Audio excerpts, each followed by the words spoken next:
Mr. President, The senator from Connecticut. I ask that the quorum call be lifted. Without objection, it shall be lifted. Thank you, Mr. President. I come to the floor today with sadness and reluctance because we are actually debating an extraordinarily worthwhile, even historic bill that would not only improve our infrastructure, our roads and bridges and highways in the state of Connecticut and throughout the country, but also provide jobs, enable more economic growth, promote the effort to put Connecticut and our country back to work. And my reluctance is that we are debating an amendment that distracts from that essential task, the work that the nation elected us to do and to make our priority, creating jobs and promoting economic growth. We are debating an amendment that seems fundamentally flawed. I am respectful, as is everyone in this body, of the moral convictions and religious beliefs that others may hold. I believe that this amendment is unconstitutionally overbroad and vague.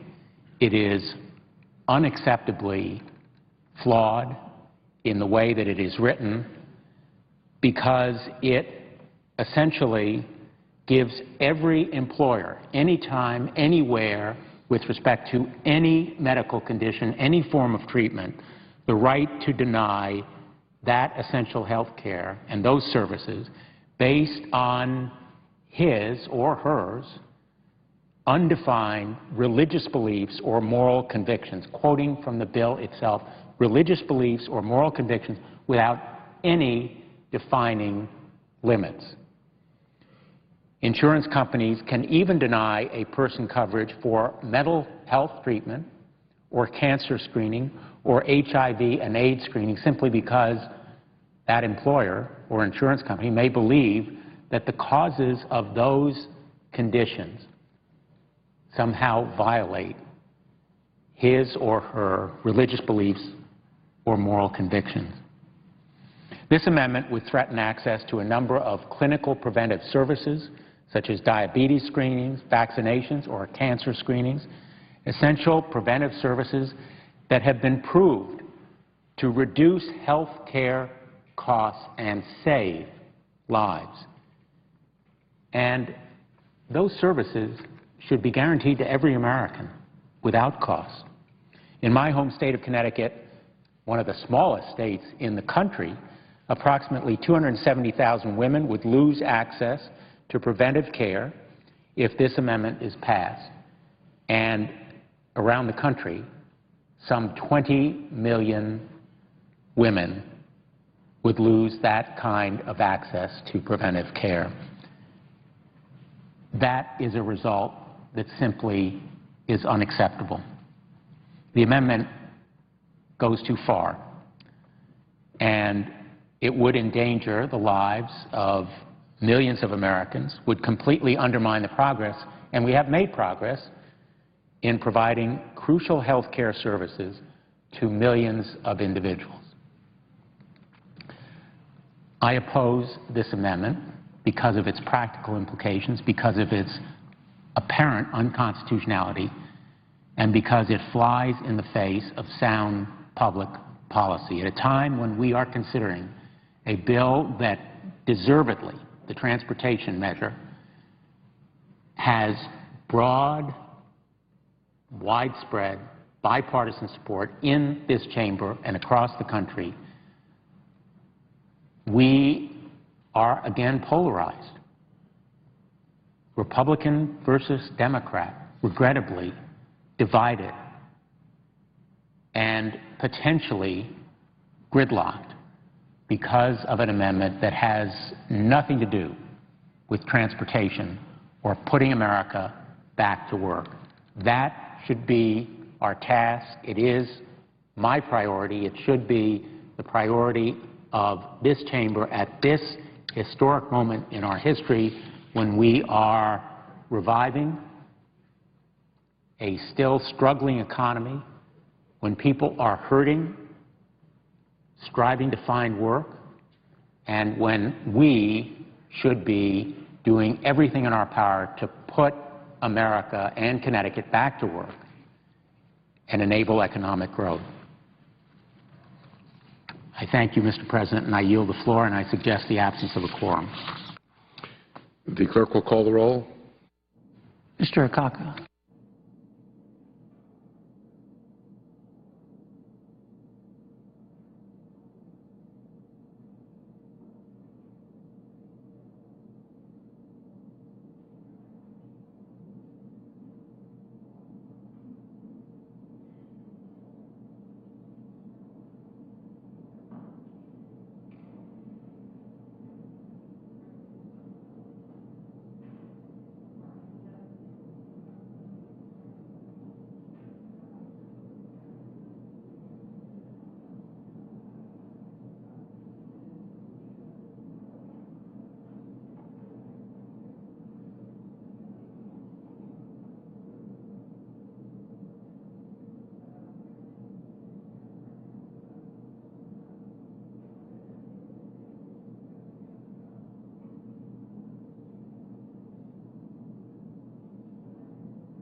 I rise today to urge. Senator, the Senate is now in a quorum call. Mr. President, I ask that the quorum call be rescinded. Without objection, it is rescinded.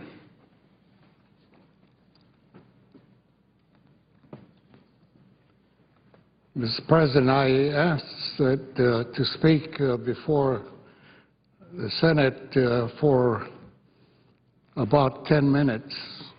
Without objection. Thank you, Mr. President. And I rise today to urge my colleagues to oppose the blunt amendment, which could lead to devastating health outcomes for over 20 million women across our country. Just 2 weeks ago, I applauded the Obama administration's decision to require health insurance plans to provide coverage of FDA-approved contraception needed for women's health care without co-pays beginning this August. The final rule issued by the Department of Health and Human Services was a tremendous step toward improving the health of our nation's women and their families, a step that was long overdue and one made with due respect for all Americans' religious freedom. Tomorrow, we will be voting on an amendment that would not only undo that progress, it would move us backwards. What is especially frightening is that this amendment goes much farther than just reversing the rule, because it is not limited to religiously affiliated entities. The proposal would allow any employer or health plan issuer to refuse coverage of any service for any reason, not just religious objections. If an employer had any moral objection, it would be permitted to refuse coverage for critical care such as alcohol and other substance abuse counseling, prenatal care for single women, and mental health care too. The way this measure is worded, employers could deny screening and treatment for cervical cancer because it is linked to HPV, or refuse HIV/AIDS testing and treatment due to an objection to ways the viruses can be transmitted. They could even refuse to cover certain FDA-approved drugs and treatments because they object to the research that led to the drug's development. Major national pediatric organizations recently voiced their concern that if this amendment becomes law, an employer who says they object to childhood vaccines on the basis of personal beliefs could refuse to cover these life-saving and otherwise costly medical services. In short, this amendment allows corporations nationwide to overrule the religious and ethical decisions made by the people they employ and to trump the health care advice of their doctors. If this amendment passes, it will discriminate against most of those who need financial support. That is not right. All Americans deserve access to health care. We cannot allow partisan ideology to hurt the health of our women and children. If we do, our sisters, daughters, and granddaughters will pay the price. If we defeat this amendment, the final rule will save most American women who use contraceptives hundreds of dollars each year in health care costs. Health experts agree that birth control helps to save lives, prevent unintended pregnancies, improve outcomes for children, and reduce the incidence of abortion. Another point raised by my colleagues, Senators Gillibrand and Boxer, and I thank them for promoting awareness on this issue, is that 14% of women who use birth control pills, and that is 1.5 million American women, use them to treat serious medical conditions. Some of these conditions include endometriosis, ovarian cysts, debilitating monthly pain, and irregular cycles. Religious principles are deeply important to me as a Christian, so I am glad that the current rule accommodates conscientious objections and exempting religiously affiliated organizations from both offering and paying for birth control coverage for their employees. At the same time, the core principle of ensuring all women's access to fundamental preventive health care remains protected because the care will be offered directly by the insurance companies. To deny any women access to affordable health care, as this amendment would do, is unconscionable. It could have devastating effects not only on her health, but her families as well. In speaking with women's health advocates and providers in Hawaii and across the country, one of the most common recommendations I hear for improving women's health outcomes is to ensure access to effective contraception. Across the state of Hawaii, about 150,000 women seek access to birth control every year, and almost half of them depend on financial assistance to obtain it. Right now, women in states that do not have plans that cover birth control face costs of around $600 per year. Women and families who cannot afford it can end up facing tens of thousands of dollars in costs arising from complications from unintended pregnancies and other health care problems, costs that taxpayers often end up supporting. With these facts in mind, I am not surprised that a survey has shown that 71% of American voters, including 77% of Catholic women voters, support the administration's requirement to make birth control available to all women. I firmly believe that religious liberty is protected under the new rule, while access to this preventative care does not discriminate against anyone, no matter who they work for or what their occupation is. I urge my colleagues to join me in voting against this dangerous amendment, which would set back improvements in preventative services and women's health care in this country.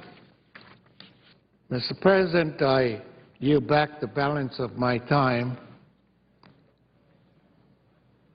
A quorum is not present. The clerk will call the roll. Mr. Akaka.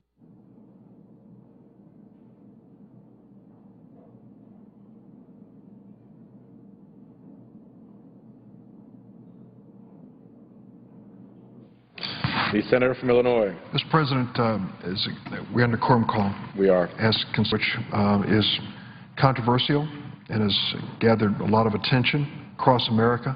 It's an amendment offered by the senator from Missouri, Senator Blunt, and it relates to the health services that will be available to people across America. And it calls into question an issue which we have debated since the earliest colonists came to this country, and that is the appropriate role of religion and government in America.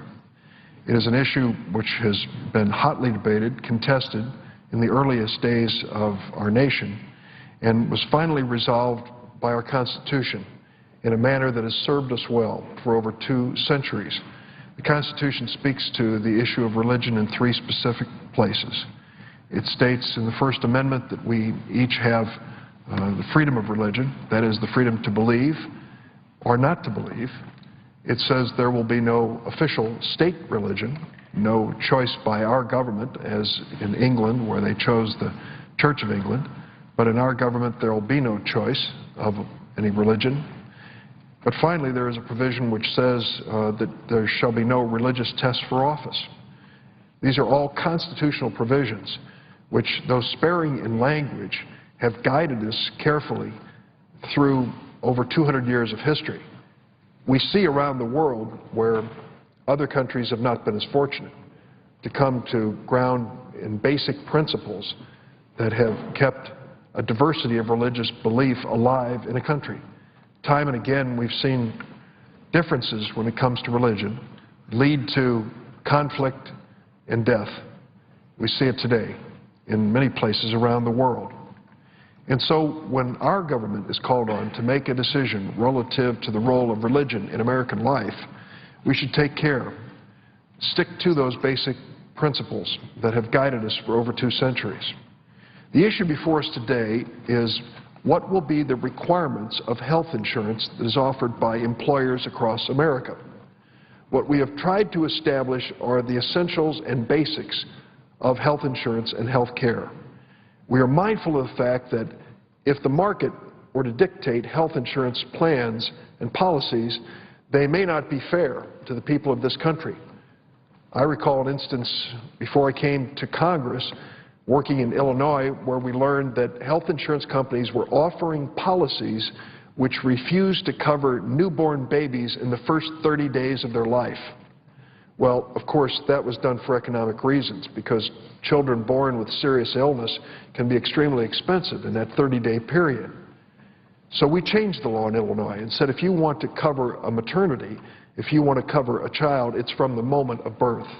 That became the policy, to establish basic standards so that families buying these policies would have the most basic protections. This issue that we are debating with the Blunt Amendment is what will be required of health insurance policies across America when it comes to preventive care.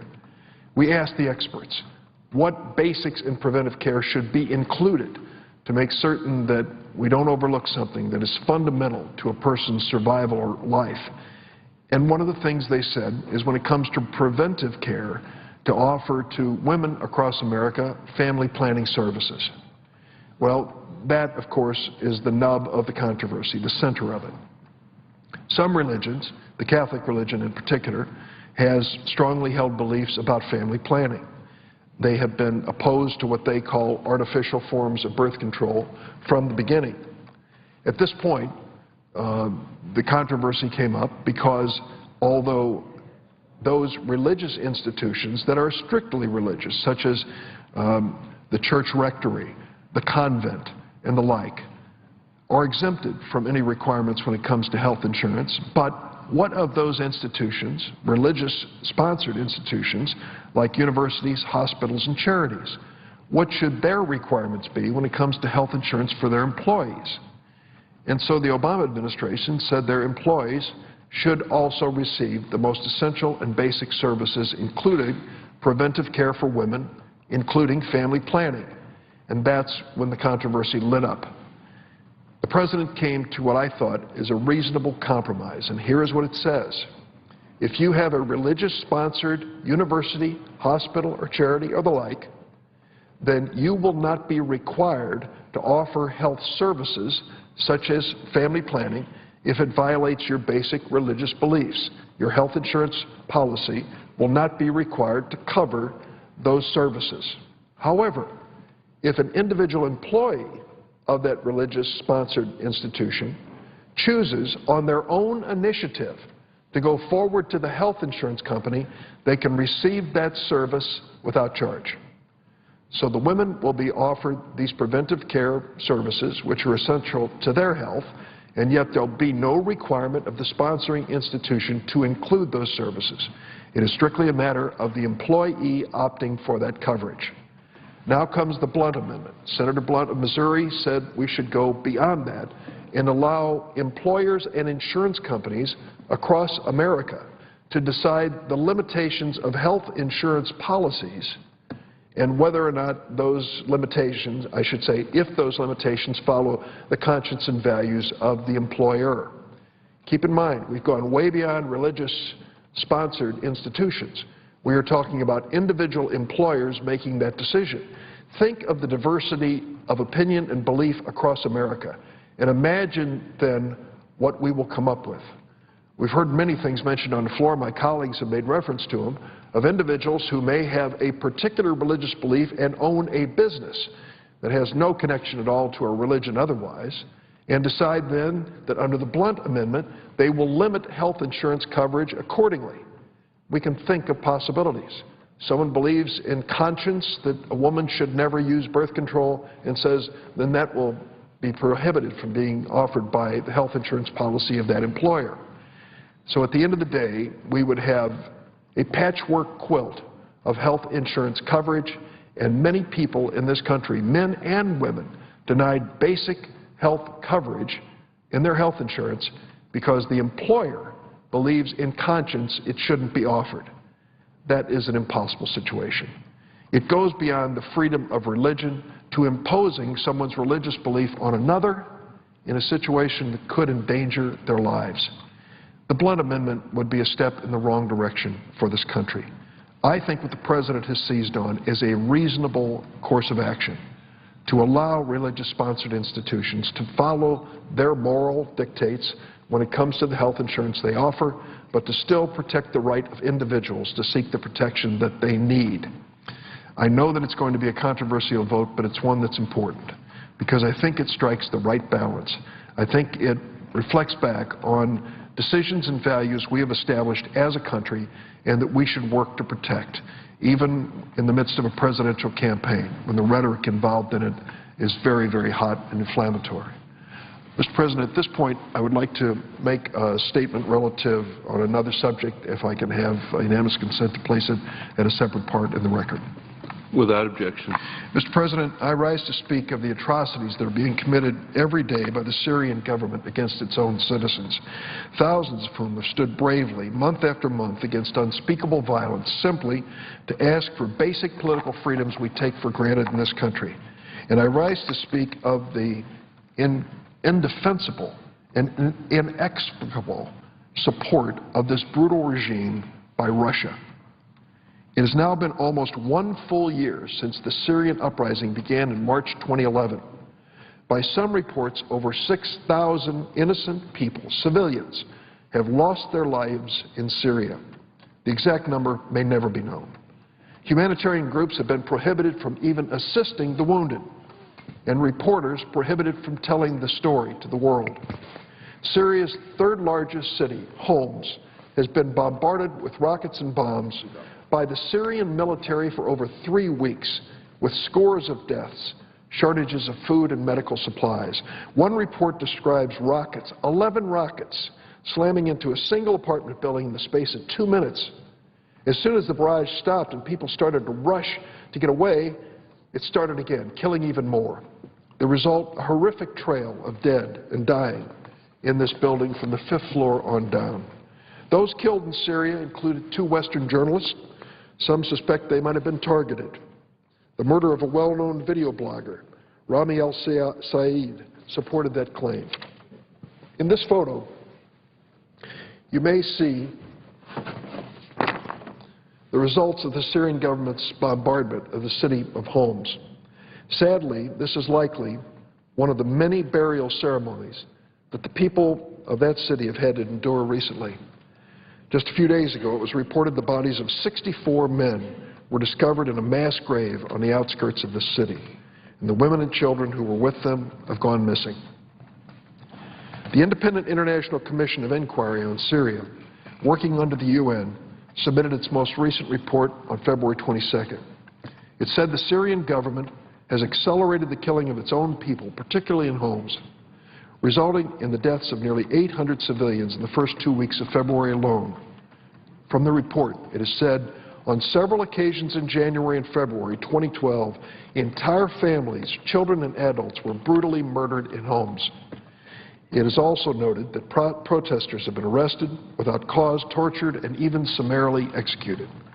In October, Senators Cardin, Menendez, Boxer, and I sent a letter to the ambassador to the United Nations from the United States, Susan Rice, urging that the Syrian government be referred to the International Criminal Court for possible indictment for war crimes. Certainly the evidence for such charges is overwhelming and continues to this day. Assad has paid lip service to reforms like the sham constitutional referendum last Sunday, and the document's most important changes included giant caveats that they would, in effect, maintain the status quo as it exists in Syria. One example is Assad's introduction of presidential term limits to 2 terms of 7 years each. But the clock wouldn't start until Assad's current term expires in 2014, giving him 14 more years in office, a total of 28 years. Incomprehensible. Secretary Clinton aptly described the referendum as a cynical ploy, to say the least. On February 17th, the Senate unanimously passed a resolution strongly condemning the government of Syria's brutal and unjustifiable use of force against civilians, including unarmed women and children, and its violations of the fundamental human rights and dignity of the people of Syria. Additionally, the UN General Assembly on February 16th passed a resolution by a vote of 137 to 12 that strongly condemned continuing widespread and systematic human rights violations by the Syrian authorities. And last Friday, more than 60 governments and organizations gathered in Tunis under the Friends of Syria rubric, and they called for an immediate ceasefire, the provision of humanitarian aid, and a UN peacekeeping force. The international community has coalesced in support of the Syrian people. I'd like to recognize once again the leadership of the Arab League in building this consensus against the bloodshed. Even some UN Security Council members, such as India, South Africa, that early on had concerns about speaking out, can no longer stand by silently as the killing continues. In the most recent UN Security Council vote earlier this month, they chose to do the right thing and to vote in favor of the latest resolution backing the Arab League peace plan. However, sad as it is to report, this resolution was vetoed by Russia and China. The exceptions to the international solidarity and support of the Syrian people have been Iran, China, and Russia. While both Iran and China's support for the Assad regime is deplorable, it is even worse in the case of Russia. For it is Russia that has the most blood of innocent Syrian women and children on its hands. Russia is not only protecting President Assad as he kills his own people, but it continues to supply him with the weapons to do it. How can any responsible nation take such action? In an interview following the Friends of Syria meeting, Secretary of State Clinton said, and I quote, "It's quite distressing to see 2 permanent members of the Security Council using their veto when people are being murdered, women, children, brave young men. It's just despicable." And I ask, whose side are they on? Russia has chosen to align itself with a murderous regime, to impede democratic reform, and to facilitate the killing of innocent people by putting more and more weapons into the hands of those eager to pull the trigger. Despite 6,000 innocent civilians dying, despite the overwhelming international consensus that Assad has lost legitimacy to lead the Syrian people, Russia continues to sell arms to Syria. According to media reports, shipping data shows at least 4 cargo ships since December that left the Black Sea port of Oktyabrsk used by Russian arms exporters for arms shipments. They've headed for or reached the Syrian port of Tartus. Separately was the Chariot, a Russian ship which docked at the Cypriot port of Limassol during stormy weather in mid-January. It promised to change its destination in accordance with the European Union ban on weapons to Syria, but ours, after leaving Limassol, reset its course for Syria. The Russian arming of the Syrian murderers continues. A Cypriot source said that ship was carrying a load of ammunition, and a European security source said the ship was hauling ammunition and sniper rifles of the kind used increasingly by Syrian government forces against protesters. I want to show one other photograph here. This one is of Russian warships, an aircraft carrier, docked at the Syrian port of Tortuz on January 8th.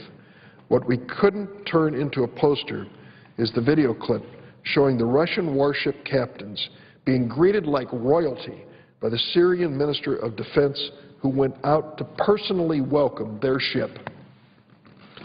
Mr. President,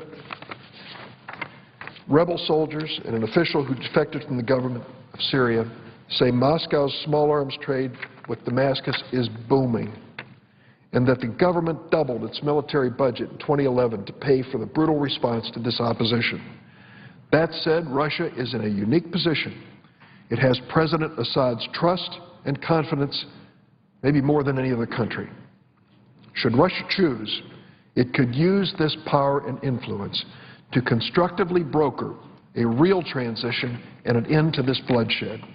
The longer President Assad holds power in Syria, the more innocent people will die. The window for a more peaceful transition and ending is closing. Now's the time for Russia to lead in the right direction, to be a responsible global partner, and to be part of a solution in ending the carnage, bloodshed, and death in Syria. Mr. President, I yield the floor.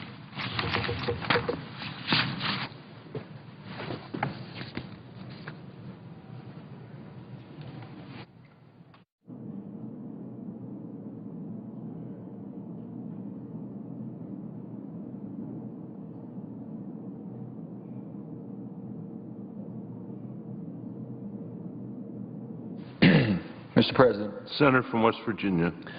Mr. President, I rise today to recognize two pillars of West Virginia, an educational institution that is educating the people of our state for the good-paying jobs that they're going to need, and a beloved figure who put our state at the forefront of advances in mental health. First, please allow me to recognize Southern West Virginia Community and Technical College for its distinguished ranking as the 14th best community college in the nation because of all the work and staff and students have done together to develop the skills necessary to compete in the workplace. All of us in my great state know about Southern's dedication to active and collaborative learning, and we are so proud that Washington Monthly recognized the school's achievements in its most recent rankings. This accomplishment is not the work of any one person, but a shared commitment to excellence from the school's leadership, faculty, staff, and students. I applaud everyone who is involved at Southern for their focus on improving educational quality through strengthened student engagement and student success. In addition, I am so pleased that Southern is thriving under the steadfast leadership of President Joanne Yeager Tomlin, who is also serving the public as West Virginia's First Lady. For more than 12 years, Joanne has been the visionary and the driving force behind many of these accomplishments. Her unwavering enthusiasm and tireless dedication transcend geographical barriers to bring extraordinary educational opportunities to all of Southern West Virginia. I tell young people all the time that they cannot sit on the sidelines and watch life happen. They have to get in the game and start making the calls. The same goes for those students who are returning to school for training or who are taking the initiative to take their careers to the next level. Southern helps all students, those who are just starting out and those who are in the middle of their careers, build critical skills and get an education to become a workforce that will meet our needs in the 21st century and beyond. Every day, these students and their teachers are doing the hard work that will make our great state and country competitive by finding new ways to create good jobs and rebuild our economy. Again, I am so proud of this accomplishment at Southern, and it is just one example of what we can achieve when we all work together. Mr. President, I also rise today to recognize the accomplishments and life of a mental health pioneer and a most beautiful and true West Virginia hero who we were so sad to lose last month. And it is only fitting to honor her today on the last day of Black History Month. Dr. Mildred Mitchell Bateman leaves behind a remarkable legacy. She transformed care for mentally ill patients by working tirelessly to provide hope to people who were once believed to be untreatable.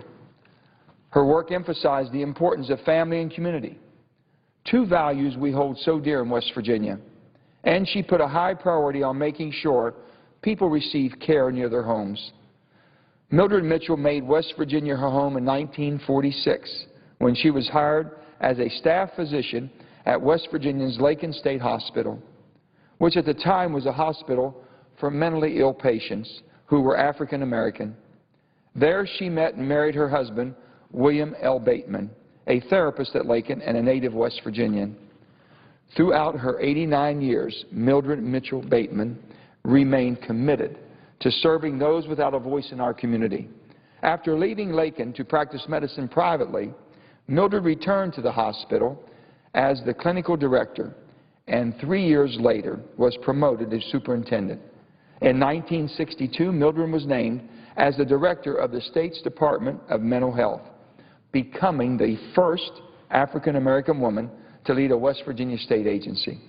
Mildred's vision for psychiatric care extended beyond West Virginia, earning her national recognition and request for service. In 1973, she became the first black woman to serve as vice president of the American Psychiatric Association.